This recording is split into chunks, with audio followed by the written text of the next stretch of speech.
Tomorrow, there will be a state funeral service at Nyayo Stadium beginning 9 a.m. Guests are required to be settled by 8 a.m. This 2-hour state event will comprise of military honors, a church sermon from the Anglican Church of Kenya, eulogy by family and designated condolences, and/or speeches from the leadership of Kenya and foreign heads of state and government. We have received confirmation of attendance of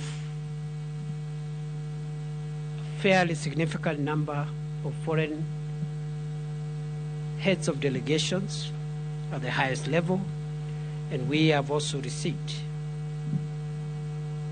formal condolences from many heads of state and government from East Africa, from Africa, and from other continents around the world.